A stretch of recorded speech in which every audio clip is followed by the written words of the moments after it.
فاتحہ. الحمدللہ رب العالمین الرحمن الرحیم اهدنا الصراط المستقيم صراط الذين أنعمت عليهم غير المغضوب عليهم ولا الضالين.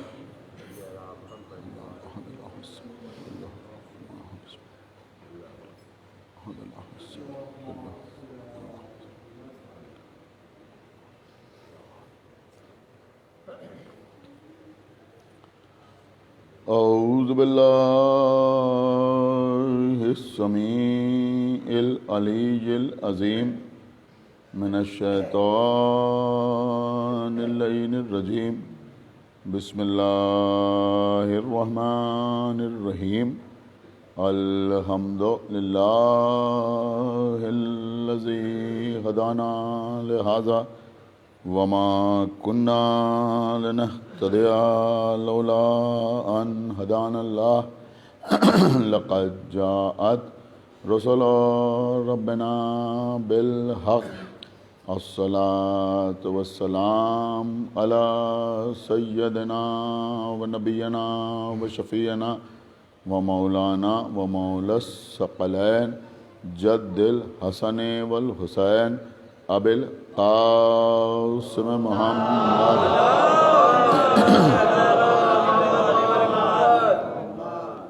وعلى أهل بيته الطيبين الطاهرين المعصومين المظلومين المنتخبين المنتجبين الذين أذهب الله عنهم الرجس وطهرهم تطهيرا.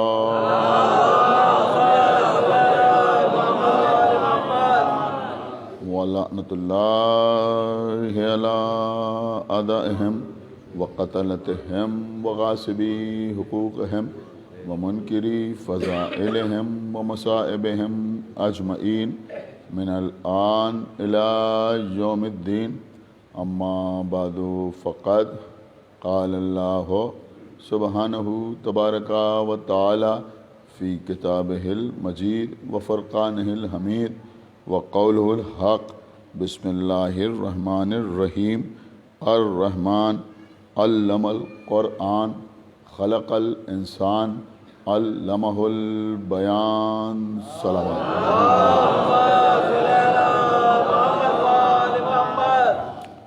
حضرات، قرآن اور انسان کے موضوع پر آپ سے گفتگو کا سلسلہ جاری و ساری ہے.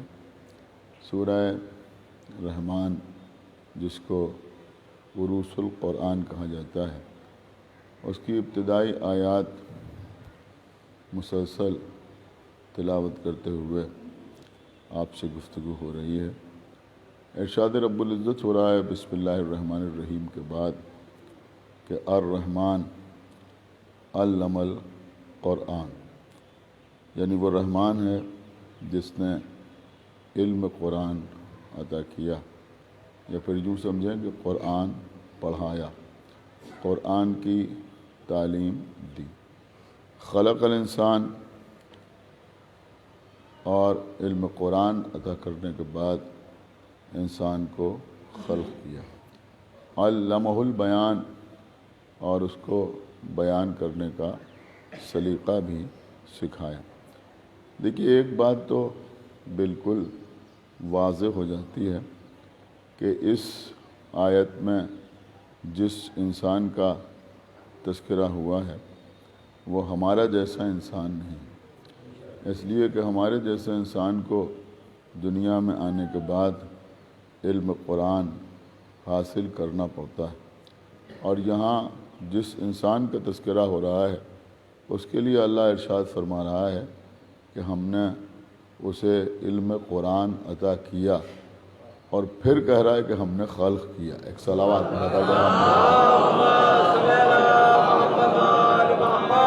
ورنہ قبلہ ہونا تو یوں چاہیے تھا کہ ارشاد رب العزت ہوتا کہ الرحمن خلق الانسان علم القرآن. اللہ کہتا کہ وہ رحمان ہے، اس نے انسان کو خلق کیا اور اسے علم قرآن عطا کیا. لیکن ترتیب یہ ہے کہ پہلے علم قرآن عطا کرنے کا اعلان ہے اور بعد میں انسان کی خلقت کا تذکرہ ہے. تو یہ ماننا پڑے گا کہ وہ انسان ہمارا جیسا انسان نہیں ہے، بلکہ کسی اور انسان کا تذکرہ کیا جا رہا ہے۔ لیکن عزیزوں انشاءاللہ کسی مجلس میں اس موضوع پر بھی آپ سے گفتگو ہوگی۔ اس وقت میں ایک بات آپ کی خدمت میں عرض کرنا چاہوں گا کہ اللہ نے تمام انبیاء میں جناب عیسیٰ کو یہ خصوصیت عطا کی کہ جناب عیسیٰ بغیر باپ کے پیدا ہوئے، یعنی جناب عیسیٰ جس ماں کے بیٹے ہیں اس کی شادی نہیں ہوئی۔ جناب مریم جن کو اللہ نے طیبہ بنایا، طاہرہ بنایا، بطول بنایا، ایک صلوات پڑھنا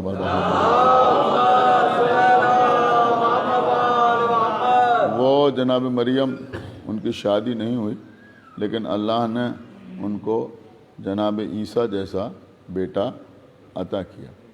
اب جناب مریم کی آغوش میں جناب عیسیٰ ہیں، اور یہودیوں نے آ کے اعتراض کیا کہ تمہاری شادی نہیں ہوئی، تمہارا کوئی شوہر نہیں ہے، تو پھر یہ تمہاری آغوش میں بچہ کہاں سے آ گیا؟ دیکھیے بالکل فطری بات ہے، کہیں بھی کوئی ایسا واقعہ ہو تو کوئی نہ کوئی آ کے یہ سوال ضرور کرے گا۔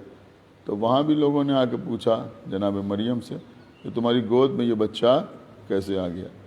عزیزوں ان کا جو اعتراض تھا وہ جناب مریم کی عصمت پہ تھا، ان کی عفت پہ تھا، ان کی شرافت پہ تھا۔ ایک صلوات پڑھے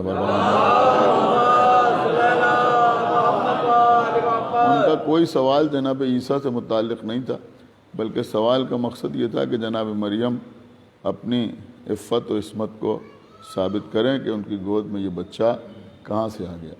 اللہ نے جناب مریم کو یہ حکم دیا کہ تم خاموشی کا روزہ رکھ لو، تمہیں انہیں کوئی جواب دینے کی ضرورت نہیں۔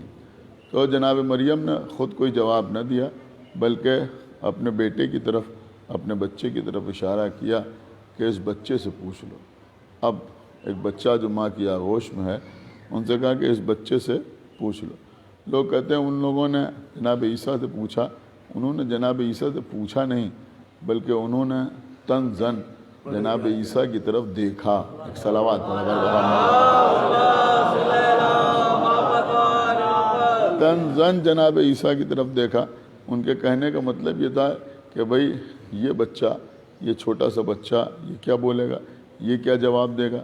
جو بچہ آغوش مادر میں ہے وہ کیسے کلام کرے گا، وہ کیسے گفتگو کرے گا؟ تو انہوں نے اس خیال سے جناب عیسیٰ کی طرف دیکھا۔ لیکن جب انہوں نے جناب عیسیٰ کی طرف دیکھا تو جناب عیسیٰ گویا ہوئے، اور گویا ہونے کے بعد جناب عیسیٰ نے ان سے گفتگو کی، اور اس گفتگو کا جو پہلا جملہ تھا اس پہ جناب عیسیٰ نے کیا فرمایا؟ جناب عیسیٰ نے فرمایا انی عبداللہ، میں عبداللہ ہوں، میں عبداللہ ہوں۔ آتانی الکتاب، اللہ نے مجھے کتاب عطا کی ہے، وجعلنی نبیہ، اور اللہ نے مجھے نبی بنایا ہے۔ یعنی تین باتوں کا اظہار کیا جناب عیسیٰ نے۔ پہلی بات یہ کہ میں عبداللہ ہوں، دوسری بات یہ کہ اللہ نے مجھے کتاب عطا کی ہے، اور تیسری بات یہ تھی کہ اللہ نے مجھے نبی بنایا ہے۔ آپ نے کچھ غور کیا؟ آنے والے مطمئن ہو کے واپس چلے گئے۔ کیوں مطمئن ہو کے واپس چلے گئے؟ کس لیے مطمئن ہو کے واپس چلے گئے؟ جناب عیسیٰ کی ماں سے لوگ سوال کر رہے تھے ان کی عصمت کے بارے میں، ان کی طہارت کے بارے میں، ان کی شرافت کے بارے میں۔ جناب عیسیٰ نے جو جواب دیا، اس جواب میں جناب عیسیٰ نے اپنی ماں کے بارے میں تو کچھ کہا ہی نہیں۔ ایک صلوات پڑھا بر محمد وآلہ، کچھ بھی نہیں کہا۔ یعنی اگر جناب عیسیٰ کہتے کہ میری ماں طاہرہ ہیں تو بات سمجھ میں آتی، عیسیٰ کہتے کہ میری ماں طیبہ ہیں تو بات سمجھ میں آتی، عیسیٰ کہتے میری ماں پاک و پاکیزہ ہیں تو بات سمجھ میں آتی، عیسیٰ کہتے کہ میری ماں بے خطا ہیں تو بات سمجھ میں آتی، عیسیٰ کہتے کہ میری ماں بطول ہیں تو بات سمجھ میں آتی۔ لیکن جناب عیسیٰ نے ایسی کوئی بات کہی ہی نہیں، بلکہ جناب عیسیٰ نے اپنا تعارف کرایا کہ میں عبداللہ ہوں، اللہ نے مجھے کتاب عطا کی ہے، اللہ نے مجھے نبی بنایا ہے۔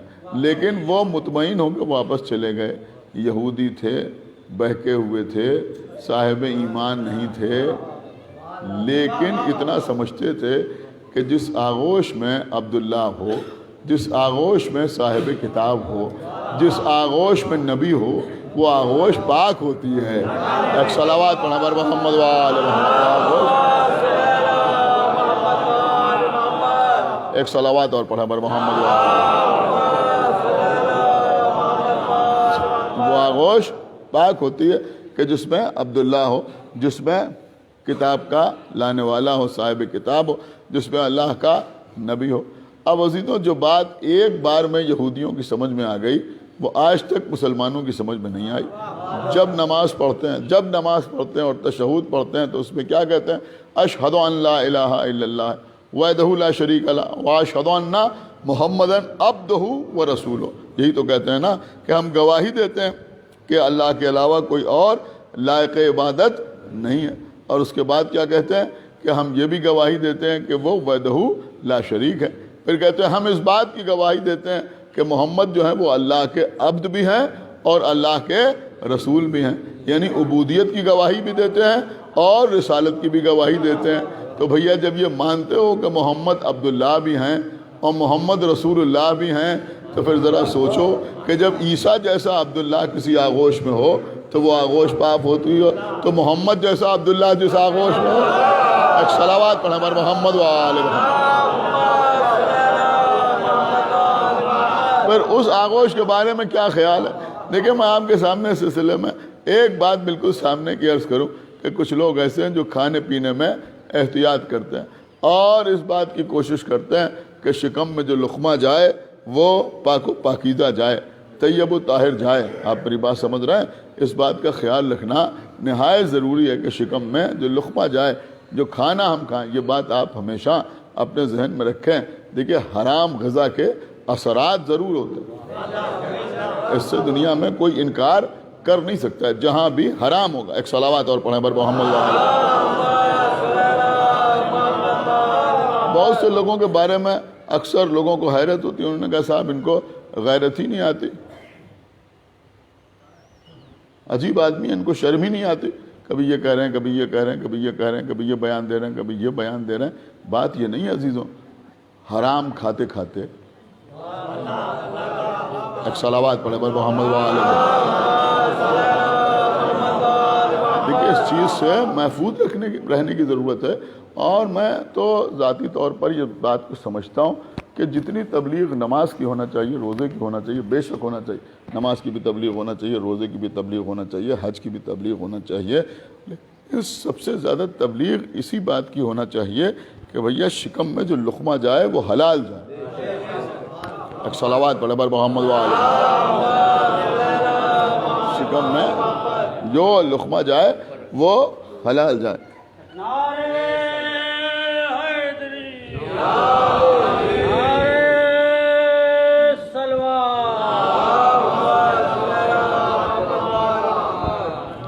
شکم میں ہمیشہ حلال لقمہ جائے، ہمارے شکم میں حرام لقمہ نہ جانے پائے، حلال لقمہ ہمارے شکم میں جائے۔ تو جب شکم جو ہے وہ حرام سے بھرا ہوا ہوتا ہے تو انسان کی غیرت ختم ہو جاتی ہے۔ یہ بات آپ ہمیشہ اپنے ذہن میں رکھیں، اور اس سے پھر کچھ بھی سرزد ہو سکتا ہے، پھر اس سے آپ کسی قسم کی کوئی امید نہ رکھیے۔ یہ بات میں یوں ہی نہیں کہہ رہا ہوں، آپ کو پتہ ہے کربلا کے میدان میں امام حسین علیہ الصلوۃ والسلام نے لشکر یزید کو مخاطب کیا تھا، اور مخاطب کرنے کے بعد کیا فرمایا تھا؟ فرمایا تھا کہ تم پر میری بات اس لیے اثر نہیں کر رہی ہے کہ تمہارے شکم حرام سے بھرے ہوئے ہیں۔ ایک صلوات پڑھیں بر محمد وآل محمد۔ تو یہ بات بھی آپ سمجھ لیجئے کہ آل محمد بھی اس شخص کی سمجھ میں نہیں آتے کہ جس کے شکم میں حرام ہوتا ہے۔ اب کوئی کہے کہ صاحب فضائل ہماری سمجھ میں نہیں آتے، معجزات ہماری سمجھ میں نہیں آتے، مولا علی کا مرتبہ ہماری سمجھ میں نہیں آتا، علی ولی اللہ ہماری سمجھ میں نہیں آتا، آنسوؤں کی عظمت ہماری سمجھ میں نہیں آتی، یہ ماتم ہماری سمجھ میں نہیں آتا، یہ شب بیداری ہماری سمجھ میں نہیں آتی، یہ عزاداری ہماری سمجھ میں نہیں آتی۔ اگر کوئی کہے تو اسے سمجھائیے نہیں، بلکہ تلاش کیجئے کہ اس کے شکم میں حلال ہے یا حرام ہے۔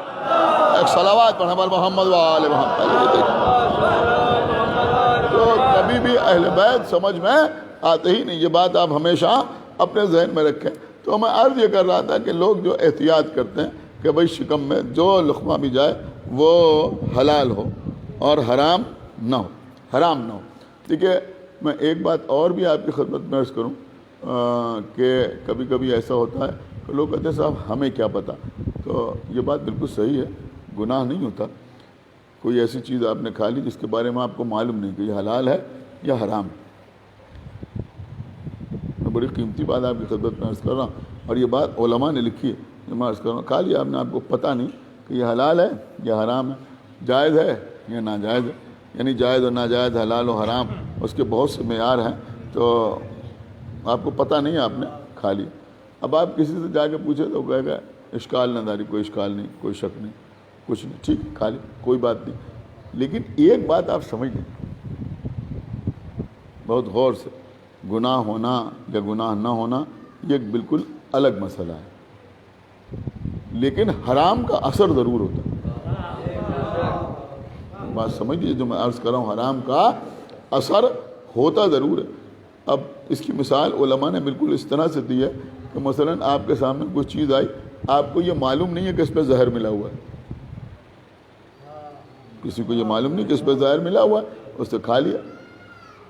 شربت پہ زہر ملا ہوا تو اس نے پی لیا، چائے میں زہر ملا ہوا تو اس نے چائے پی لی۔ تو اگر اس نے ایسا کر لیا، آپ غور کر رہے ہیں، اور مر گیا، تو وہ خودکشی کا مجرم تو نہیں ہے۔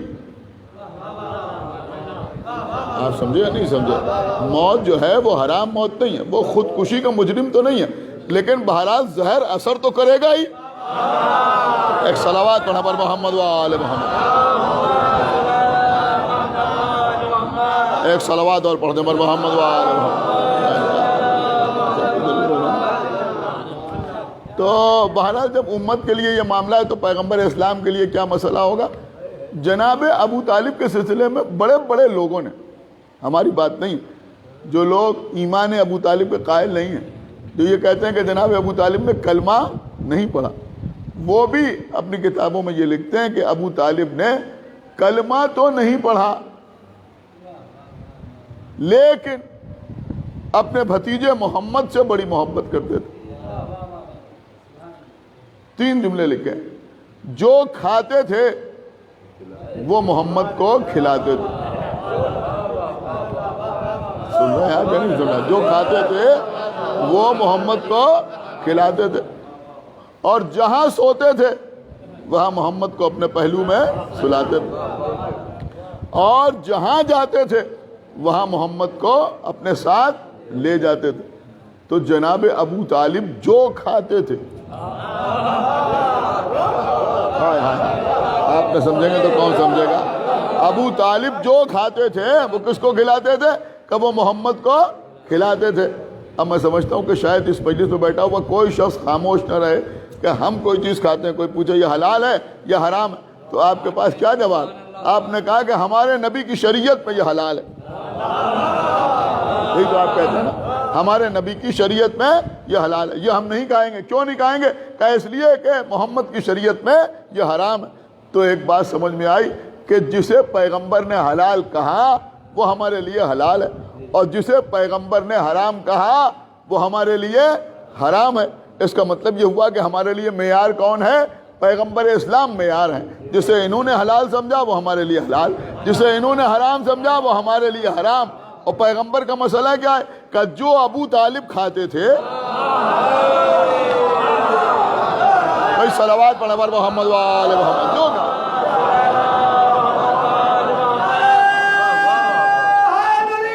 وہ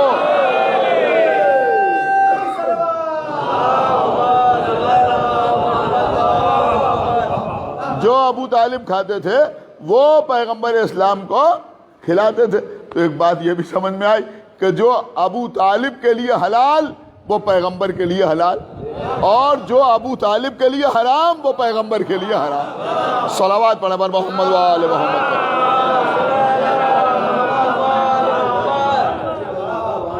اب یہ کھانا کھلانا یہ کوئی معمولی مسئلہ نہیں، لیکن بات کہیں پہنچی جا رہی، جو بچ جائے گا انشاءاللہ کل آپ کی خدمت میں عرض کروں گا کہ یہ کھانا کھلانا یہ کوئی معمولی بات تھوڑی ہے۔ آپ کو پتہ ہی نہیں کھانا کھلانے کا اجر کیا ہے، کھانا کھلانے کا ثواب کیا ہے۔ معصوم نے ارشاد فرمایا ہے کہ کھانا کھانے سے جسم میں قوت آتی ہے۔ اور کھانا کھلانے سے روح میں قوت آتی ہے.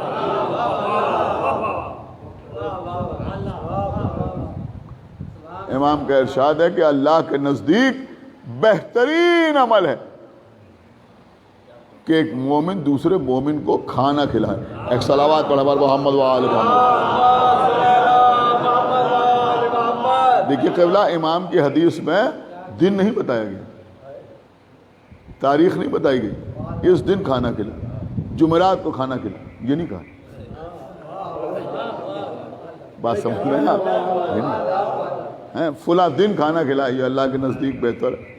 اس نام پہ کھانا کھلا، یہ اللہ کے نزدیک بہتر. صرف اتنا فرمایا کہ اگر ایک مومن دوسرے مومن کو کھانا کھلائے تو اللہ کے نزدیک یہ بہترین عمل ہے. اب لوگ ہم سے نظر و نیاز کے بارے میں سوال کرتے ہیں. آپ ہمیں انصاف سے بتائیں کہ اگر ایک مومن دوسرے مومن کو یوں ہی کھانا کھلائے تو اللہ کے نزدیک بہترین عمل ہے، تو اگر اہل بیت کے نام پہ کھلائے، ایک صلوات پڑھا پر محمد و آل محمد کے نام پہ. سمجھنے والی بات ہے. آل محمد کے نام پر کھانا کھلائے تو پھر اس کا کتنا اجر ہے اور کتنا ثواب. اب دیکھیں تھوڑا سا ہٹ کے کچھ چیزوں کی تفسیر جو ہے وہ ہمارے معصومین نے کچھ اور بیان کی ہے اور لوگوں نے کچھ اور بیان کی. کل رات کو ایک مجلس میں پڑھ رہا تھا، اس وقت اس سے بالکل الگ ہٹ کے آپ کی خدمت میں عرض کر رہا ہوں. سورہ دہر، سورہ انسان، سورہ دہر میں خداوند عالم کیا فرما رہا ہے؟ وَيُطْعِمُونَ الطَّعَامَ عَلَىٰ حُبِّهِ مِسْكِينًا وَيَتِيمًا وَأَسِيرًا. وہ لوگ کہ جو کھانا کھلاتے ہیں مسکینوں کو، یتیموں کو اور اسیروں کو. اب عام طور پہ جو مفسرین ہیں انہوں نے اس کا ترجمہ بس یہی کیا ہے کہ جو لوگ کھانا کھلاتے ہیں مسکینوں کو، یتیموں کو اور اسیروں کو. حالانکہ اس سے مراد آل محمد ہے اور وہ پورا واقعہ ہے جو آپ کے سامنے. وہ کہا نہیں، جو مسکینوں کو، یتیموں کو اور اسیروں کو کھانا کھلاتے ہیں. اسی سورہ میں خداوند عالم کیا کہہ رہا ہے؟ وَجَزَاهُمْ بِمَا صَبَرُوا جَنَّةً وَحَرِيرًا. اللہ اس کی وجہ سے اس کے جزا میں، اس کے انعام کے طور پر ان کو جنت عطا کرے گا. جنتم وحریرا، جنت اور حریر جنت عطا کرے گا. اور خالی یہیں پر اللہ رکا نہیں بلکہ آگے کہا وہ سایکم مشکورا، اور اللہ ان کا شکریہ بھی ادا کرتا ہے. تھوڑی دیر کے لیے ذرا سا تفسیر اہل بیت سے الگ ہٹ کے جو عمومی تفسیر ہے اسی کے اعتبار سے سن لیجئے. تو اس کا مطلب یہ ہوا کہ جو یتیم کو کھانا کھلائے، جو اسیر کو کھانا کھلائے، جو مسکین کو کھانا کھلائے، اس کی شان کیا ہوتی ہے؟ کہا اللہ اسے نہ صرف یہ کہ جنت اور حریر جنت عطا کرتا ہے بلکہ اللہ اس کا شکریہ بھی ادا کرتا ہے. اب ہم نہیں کہہ رہے، آپ ہی کہہ رہے ہیں ابو طالب جو کھاتے تھے، صلوات پڑھا پر محمد و آل محمد، جو کھاتے تھے وہ کس کو کھلاتے تھے؟ کہ ہمارے رسول کو کھلاتے تھے. جو کھاتے تھے وہ ہمارے نبی کو، ہمارے رسول کو، ابو طالب کھلاتے تھے. اب جملہ سنیے گا کہ جو یتیم کو، مسکین کو، اسیر کو کھانا کھلائے اللہ جنت اور حریر جنت اس کو دیتا ہے، اس کو شکریہ بھی ادا کرتا ہے. تو بھیا جو مسکین و یتیم و اسیر کو کھانا کھلائے اس کا تو یہ مرتبہ ہے. تو جو طٰہٰ کو کھانا کھلائے، جو یاسین کو کھانا کھلائے، جو مزمل کو کھانا کھلائے، جو مدثر کو کھانا کھلائے، جو بشیر کو کھانا کھلائے، جو نذیر کو کھانا کھلائے، جو صاحب لولاک کو کھانا کھلائے، صلوات پڑھا پر محمد و آل محمد. ایک صلوات اور پڑھتے پر محمد و آل محمد.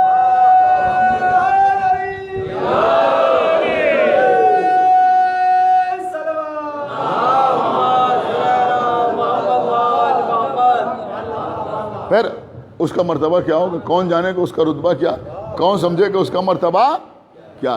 بس عزیزوں میں بات کو تمام کر رہا ہوں، جلدی جلدی منزل پہ آنا چاہتا ہوں. اور آج مجالس اور بھی ہیں، آپ حضرات کو تمام جگہ مجالس پہ جانا ہے. تو یہ ہے جناب ابو طالب کی شان کی. ابو طالب کی آغوش میں پیغمبر اسلام نظر آ رہے ہیں. اور جناب ابو طالب جو کھا رہے ہیں وہ انہیں کھلا رہے ہیں، جہاں سو رہے ہیں وہاں انہیں سلا رہے ہیں، جہاں جا رہے ہیں وہاں انہیں لے کے جا رہے ہیں۔ تو اب ابو طالب کے ایمان پر شک کون کرے گا؟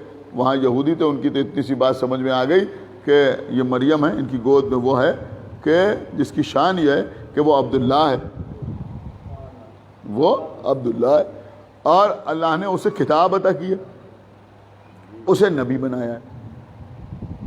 حالانکہ جناب عیسیٰ نے آغوش مادر میں کوئی کتاب نہیں پڑھی، کچھ بھی، انجیل کے کسی پارٹ کی تلاوت جناب عیسیٰ نے آغوش مادر میں نہیں، صرف یہ کہا کہ اللہ نے مجھے کتاب عطا کی۔ دیکھیں مفسرین نے اس کی توجیہ یہ کی ہے کہ یہاں پر کتاب سے مراد علم ہے۔ کتاب سے مراد کیا ہے؟ کا علم۔ تو اب ذرا سیکوینس آپ ملاحظہ فرمائیے۔ دیکھیں لوگ ہم سے کہتے ہیں آپ رسول اللہ کی شان بیان نہیں کرتے، ہم سے سنیے رسول اللہ کی شان ہے کیا؟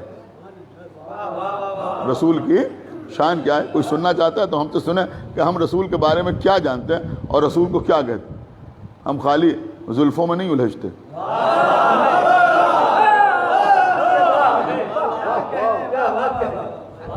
ہم خالی سرمے اور سرمے دانی کا تذکرہ نہیں کرتے، سمجھ رہے ہیں؟ وہاں تک نہیں، ذرا دیکھو کہ رسول کہتے کسے، رسول ہیں کون؟ جناب عیسیٰ نے 3 جملے کہے، سیکوینس دیکھیے، ترتیب دیکھیے۔ پہلا جملہ کیا؟ انی عبداللہ، میں عبداللہ ہوں۔ دوسرا جملہ کیا؟ اللہ نے مجھے کتاب دی ہے، یعنی علم عطا کیا۔ تیسرا جملہ کیا؟ اللہ نے مجھے نبی بنایا ہے۔ تو پہلے عبدیت، عبدیت کے بعد عطا علم، اس کے بعد نبوت۔ تو ایک بات سمجھ میں آئی یا نہیں آئی کہ اللہ پہلے علم عطا کرتا ہے پھر نبی بناتا ہے؟ دیکھیں شاید آپ کہیں اور چلے گئے۔ اللہ پہلے علم عطا کرتا ہے اور اس کے بعد اللہ نبی بناتا ہے۔ جب تک علم عطا نہیں کرتا اس وقت تک اللہ نبی نہیں بناتا۔ غور سے سنیے گا جو بات میں عرض کر رہا ہوں۔ اب پیغمبر اسلام کی ایک حدیث ہے، آپ کو پتا ہے وہ حدیث کیا ہے؟ پیغمبر نے فرمایا کہ کن تو نبیًا، میں نبی تھا، کن تو نبیًا وآدم بین الماء والتین،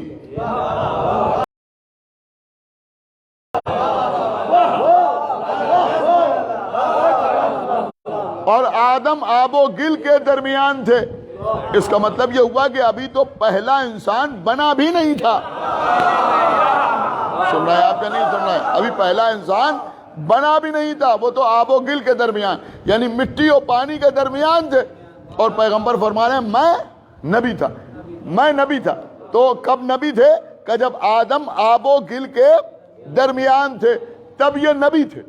آپ غور نہیں کر رہے، تب یہ ایک صلوات پڑھا بر محمد و آل محمد، تب یہ نبی تھے جب آدم آب و گل کے درمیان تھے۔ ابھی دنیا میں آنے میں تو ایک عرصہ ہے، ابھی تو آدم آئیں گے، نوح آئیں گے، ابراہیم، موسیٰ، عیسیٰ، 1,23,999 انبیاء کا زمانہ، اس کے بعد پیغمبر دنیا میں آئیں گے سرے کامل فیل میں۔ اب جب دنیا میں آئیں گے تو انسانی شکل و صورت پہ آئیں گے۔ آپ غور نہیں کر رہا میں کیا عرض کر رہا ہوں؟ دیکھیں جو آیت پر پڑھ رہا ہوں روزانہ آپ کے سامنے، اب ذرا اس کو سمجھنے کی کوشش کیجئے۔ اللہ کیا کہہ رہا؟ الرحمن، وہ رحمان ہے، علم القرآن، اس نے علم قرآن عطا کیا، خلق الانسان، اور انسان کو پیدا کیا۔ یہ کس انسان کا تذکرہ ہو رہا ہے؟ کنت نبیا وآدم بین الماء والتین، میں نبی تھا جب آدم آب و گل کے درمیان تھے، اور اللہ نبوت عطا کرنے سے پہلے علم عطا کرتا ہے۔ سنا آپ نے یا نہیں سنا؟ بھائی خدا کے لیے بیدار ہوئیے، ایک صلوات پڑھیں بر محمد و آل محمد۔ اب یہ باتیں وہ لوگ کیا جانے،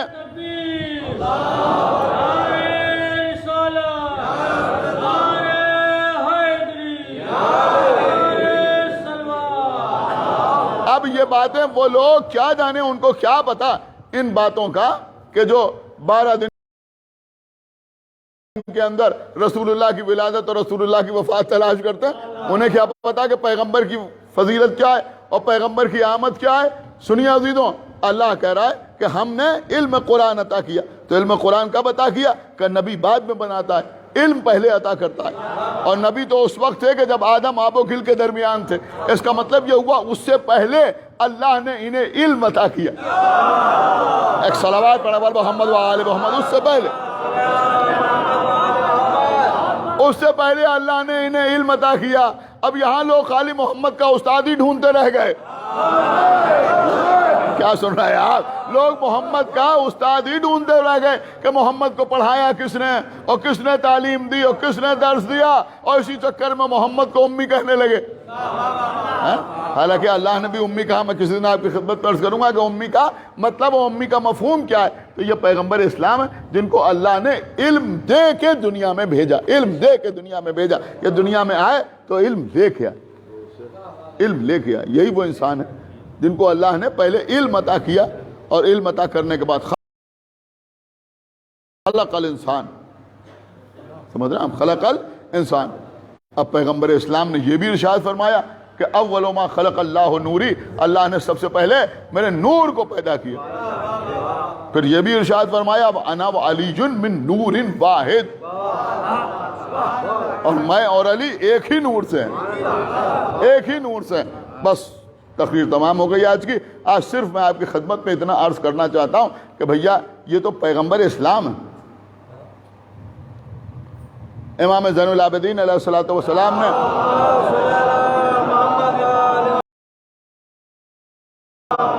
اپنی پھوپھی کے لیے یہ ارشاد فرمایا کہ یہ عالمہ غیر معلمہ ہیں, یعنی یہ ایسی عالمہ ہیں جن کو کسی معلمہ کی ضرورت نہیں. جزاکم اللہ خیر الجزا. جن کو کسی معلمہ کی کوئی ضرورت نہیں. اور عزیزوں, معصومین تو معصومین, کیا دنیا میں کوئی شہدائے کربلا کے جواب لا سکتا ہے کسی کے پاس کوئی جواب؟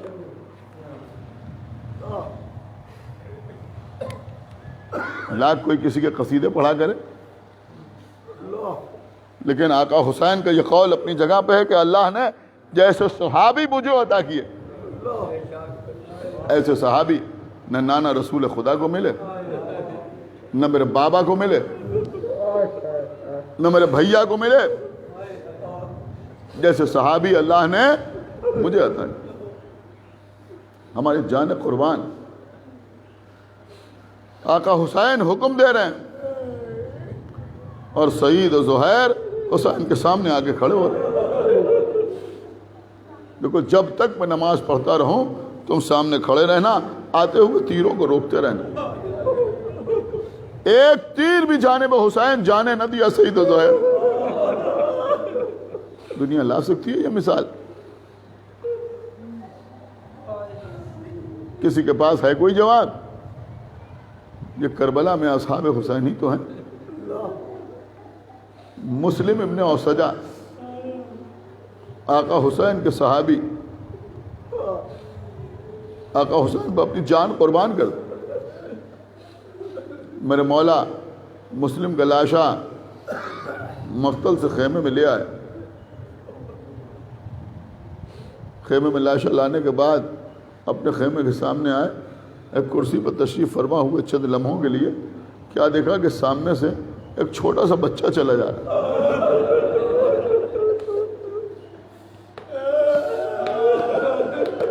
یہ جو آپ دیکھتے ہیں نا کہ مائیں اپنی گود میں چھوٹے چھوٹے بچوں کو لے کے آ رہی ہیں, اس بچے کے سر پر قمع لگا دی جائے. یہ کیسی قوم ہے؟ ماں بچے کو لے کے آ رہی کہ اس کے سر پر قمع لگا دی جائے. یہ عزیزوں کربلا کی تعلیمات کا اثر ہی تو ہے, اس کے علاوہ کیا ہے؟ امام حسین نے دیکھا چھوٹا سا بچہ آگے بڑھ رہا ہے, کمر میں تلوار لگی ہوئی, اور اتنا چھوٹا بچہ ہے کہ تلوار جو ہے وہ زمین پر خط دے رہی. بھئی عباس یہ کون بچہ ہے, اسے بلاؤ. آقا عباس گئے, اس بچے کو گود میں لے کے آئے. بچہ آیا, اے بیٹا کہاں جا رہے ہو؟ کہا آقا آپ پر جان قربان کرنے کے لیے جا رہے ہیں.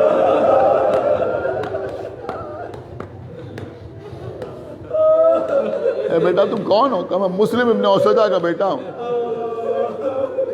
کہا جاؤ خیمے میں جاؤ, تمہاری ماں کے لیے تمہارے بابا کا غم کافی ہے، خیمے میں جاؤ۔ آپ کو پتا ہے بچے نے کیا جواب دیا؟ بچے نے کہا آقا یہ کمر میں تلوار میری ماں ہی نے تو لگائی ہے۔ آقا حسین نے خود بچے کو گود میں اٹھایا اور بچے کو لے کر بیویوں کے خیمے کے قریب آئے۔ مسلم ابن اوسجہ کی زوجہ کو آواز دی کہ یہ بچہ اس کو تم نے میدان میں بھیجا؟ کہا ہاں ہم نے بھیجا، تمہارے لیے تمہارے شوہر کا غم کافی ہے۔ آپ کو پتہ ہے کیا جواب دیا؟ بچہ کہہ رہا میری ماں نے ہی یہ تلوار لگائی، اور ماں کہہ رہی ہے، مسلم کی زوجہ کہہ رہی ہے آقا مسلم ہی نے وصیت کی تھی کہ دیکھو میری شہادت کے بعد میرے بچے کو بھی حسین کو قربان۔ کہتی آقا یہ تو ایک بیٹا ہے، اگر 100 بیٹے ہوتے تو آپ کو قربان کر۔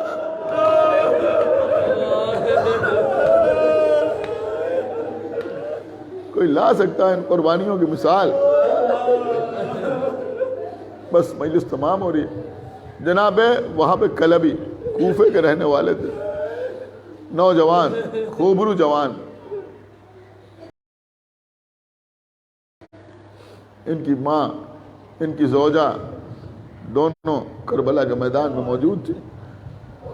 آپ کے آقا حسین نے شب عاشور شہداء کی فہرست سنائی، اور فہرست شہداء سنانے کے بعد امام حسین علیہ السلام اپنی بہن زینب کے خیمے میں گئے، کچھ دیر گفتگو کی، کچھ دیر کے لیے مقتل میں بھی گئے۔ جناب ہلال ابن نافع ساتھ تھے، مقامات شہادت جناب ہلال کو دکھائے۔ اس کے بعد امام حسین وہاں سے واپس آئے۔ پھر آقا حسین نے اپنے اصحاب کے خیموں کا رخ کیا، اس کے بعد اہل بیت کے خیموں کی طرف گئے۔ لیکن جب اصحاب کے خیموں کا رخ کیا تو امام حسین نے عجب عجب مناظر دیکھے۔ ایک جگہ دیکھا کہ ایک بڑا خیمہ ہے، اس خیمے میں بہت سے اصحاب جمع ہیں، ایک کرسی پڑی ہوئی، اور اس کرسی پر جناب حبیب ابن مظاہر بیٹھے ہوئے، بالکل جیسے مجلس ہوتی ہے یہی انداز۔ اور جناب حبیب ابن مظاہر انصار حسین سے کہہ رہے ہیں دیکھو کل قربانیوں کا دن ہے، کہیں ایسا نہ ہو کہ بنی ہاشم میں کوئی مارا جائے۔ اور اصحاب ہاتھ جوڑ جوڑ کے کہہ رہے ہیں کہ آپ تو حسین کے حبیب ہیں، آپ تو حسین کے دوست ہیں، کل باری باری ہمیں اجازت دلوا دیجیے گا، اس کے بعد دیکھیے گا کہ ہم کس طرح سے آقا حسین پر اپنی جان قربان کرتے ہیں۔ جزاکم اللہ خیر الجزا۔ وزین و امام حسین آگے بڑھے، ایک خیمے کے قریب پہنچے۔ آپ کو پتہ ہے کیا سنا؟ کہ مادر وہب، جن کا نام قمر تاریخ پہ لکھتا ہے، وہ بوڑھی ماں اپنے بیٹے کو سمجھا رہی، ہو سکتا ہے اسی کو مجلس تمام ہو جائے، اپنے بیٹے کو سمجھا رہی، اے میرے لال تجھے پتا ہے تو بہت چھوٹا تھا، کم سن تھا، گود میں تھا، تیرے بابا کا انتقال ہو گیا، تو یتیم ہوا، سارے آمدنی کے ذرائع تمام ہو گئے، تیرے بابا مر گئے، لیکن میں نے تجھے بڑی محنت کر کے پالا۔ اے بیٹا میں نے کوشش اس بات کی کہ تیری تعلیم و تربیت بھی ہو جائے، تیرے لیے رزق بھی فراہم رہے، بڑی جانفشانی سے میں نے تجھے پالا۔ اے بیٹا میں نے کبھی تجھے اس بات کا احساس نہیں ہونے دیا کہ تو یتیم ہے، تیرا باپ نہیں ہے۔ میں نے تیری ماں کا کردار بھی ادا کیا اور تیرے باپ کا کردار بھی ادا کیا۔ بیٹے نے ہاتھ جوڑے، کہا ماں آپ بالکل صحیح کہہ رہی ہیں، آپ میرے لیے ماں بھی رہیں اور آپ میرے لیے باپ بھی رہیں۔ آپ نے مجھے ایسے پالا کہ کبھی مجھے یتیمی کا احساس نہیں ہوا، لیکن آپ اس وقت یہ کیوں بتا رہی ہیں، کیا کہنا چاہتی ہیں؟ ماں نے کہا بیٹا میں اس وقت اس سے ان تمام قربانیوں کا صلہ مانگ رہی ہوں جو قربانیاں میں نے تیرے لیے دی ہیں۔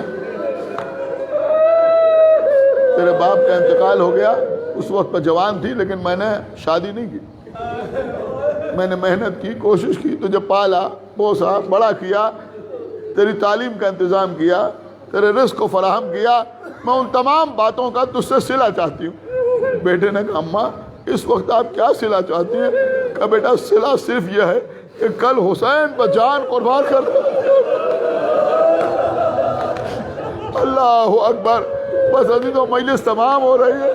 عزیزوں یہ کیسی ماں تھی. کربلا کا میدان جناب وہاب میدان میں آئے, جنگ کرتے رہے, بہت سو کو واصل جہنم کیا, خون میں نہا گئے, بدن پہ جگہ جگہ زخم ہے, خون بہ رہا ہے. واپس آئے, ماں کے سامنے آئے, اماں اب آپ ہم سے راضی ہو گئی؟ کہا نہیں بیٹا نہیں, جاؤ جب تک تمہارا سر تن سے جدا نہ ہو, جب تک حسین پہ اپنی جان قربان نہ کرو گے یہ ماں راضی نہ ہوگی. وہاں پھر میدان میں آئے, جنگ کرتے رہے. وہ وقت بھی آیا کہ وہاں شہید ہو گئے. ایک شخص تھے جناب وہاب کا سر قلم کیا, اس یزیدی نے آگے بڑھ کے وہ سر, وہاب کی ماں جو ایک خیمے کے دروازے پر کھڑی ہوئی اپنے بیٹے کا جو ہاتھ دیکھ رہی تھی اس کی طرف سر کو اچھالا, یہ تیرے بیٹے کا سر ہے. اس نے سمجھا تھا کہ وہاب کی ماں ماتم کرنے لگے گی, رونے لگے گی, چیخنے لگے گی, لیکن وہاب کی ماں نے سر کو آغوش میں لیا, منہ بمو رکھا, بوسا دیا. اس کے بعد پھر یزیدیوں کی طرف اچھالا, کہا جو حسین پر صدقہ کر دیا اسے یہ ماں واپس لے.